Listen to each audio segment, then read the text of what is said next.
এই মুহূর্তে আছি আমরা গ্রিন হেভেনের ছাদে। মানে এখান থেকে দেখেন, পরিবেশটা দেখেন, আপনাদেরকে দেখাই, এদিকে আসেন।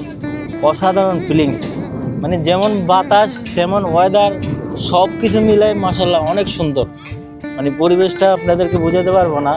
যদি রোদ থাকতো কিন্তু এই ফিলিংসটা হতো না। মাশাল্লাহ আলহামদুলিল্লাহ, আমাদের ভাগ্যটা অনেক ভালো যে আমরা রোদ পাই নাই, সুন্দর একটা পরিবেশ পাইছি। যাই হোক, অন্য আদার্স কিছু বলবো না, শুধু পরিবেশের কথাটাই বলবো যে টাঙ্গুরা হাওরে আসলে আপনারা এই ফিলিংসটা পাবেন। ন্যাচারাল যে একটা ওয়েদার আর ন্যাচারাল যে একটা মনোভাব, সেটা পরিষ্কার হয়ে যাবে মানুষের। পাখিটা আপনাকে দেখাচ্ছি, চারদিকে পরিবেশটা দেখেন, ছাদের ট্রলারের ছাদের পরিবেশটা দেখেন, আর আশেপাশে দেখেন বাড়িঘরগুলো মাশাল্লাহ কত সুন্দর দেখছেন। চারদিকে শুধু বাঁশ গাছ আর বাঁশ গাছ।